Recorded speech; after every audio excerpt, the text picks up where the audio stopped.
చూడడానికి. గరగలు డ్యాన్స్ చేస్తుంటే చూసామండి. కాసేపు చూసేసిన తర్వాత వీళ్ళు సరదాగా ఒక స్టోరీ అనేది చెప్పారన్నమాట. ఒక కథ లాంటిది చెప్తారు కదా, అప్పుడు ముగ్గురు పిల్లల్ని తీసుకెళ్లారు. అందులో మా బుడ్డోడు ఒకడు కూడా ఉన్నాడు. వాళ్ళు చేసినట్టు చేస్తున్నాడండి. నవ్వు వచ్చేసింది నాకు, అందరిలో అలా చేస్తుంటాడు. కానీ అందరిలో చేసినందుకు ఆడైతే సిగ్గుపడలేదండి. నాకు అక్కడ కొంచెం ముద్దుగా అనిపించింది. చాలామంది పిల్లలు ఉంటారు కదా, ఆఖరికి నేను కూడా అంతే. అందరిలో ఏదైనా చెయ్యాలంటే నాకు చాలా నామోషి. అలాంటిది వీడికి ఆ బెదిరింపు ఏం లేదు, వాళ్ళు చేసినట్టే చేస్తున్నాడండి. ఆ ముగ్గురు పిల్లల్లో మా బుడ్డోడు ఏడో కామెంట్ చేయండి నాకు, ఎందుకంటే మీరు చూశారు వీడియోస్లో కాబట్టి ఇప్పుడు నాకు కామెంట్స్.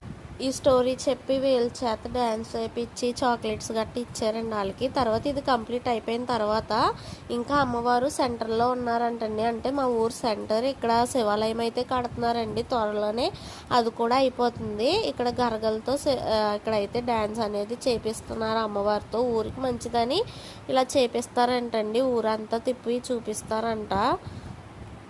ఇక్కడ కూడా అయిపోయాక పందిరిలోకి తీసుకొచ్చేస్తారండి. పందిరిలోకి తీసుకొచ్చేసాక అక్కడ కాసేపు అయిపోయిన తర్వాత అక్కడ కూర్చోబెడతారండి. పందిట్లో ముగ్గు వేస్తారు, ఆ ముగ్గు దగ్గర అయితే కూర్చోబెడతారండి. కూర్చోబెట్టి మనకున్న ఏమైనా కష్టాలని అమ్మవారికి పొగేసి అడిగితే ఆవిడ చెప్తుందండి.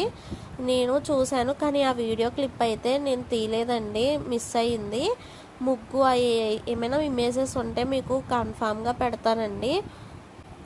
పందిట్లో కాసేపు అమ్మవారిని ఆడిచ్చాకి కూర్చోబెట్టి చెప్తారండి. ఎవరికైనా మనకి కష్టాలు ఉంటాయి కదండి, మా ఇంట్లో ఎలా ఉంది అలా ఉందని, అవి ఆవిడకి పొగేసి చెప్తే అవి తీరుతాయని నమ్ముతారు. కాబట్టి అలా అయితే చేస్తారండి. ఇక్కడ పందిట్లోకి తీసుకొచ్చేసి మావైతే ఇలా చేపిచ్చేసారండి. నేను చెప్పాను కదా పందిట్లో కాసేపు అమ్మవారిని అయితే ఆడిస్తారని. అప్పుడే అమ్మవారు చాలా నిండుగా ఉంటారండి ఒంటి మీద. ఇక్కడ నుంచి డొంపుల సౌండ్ అయితే వినండి, చాలా బాగుందండి. ఆ నైట్ అయితే శనివారం సాయంత్రం అయితే జాతర చాలా బాగా జరిగింది. మేము ఈ జాతర చూసుకొని ఇంటికైతే వెళ్ళిపోయాం అన్నమాట.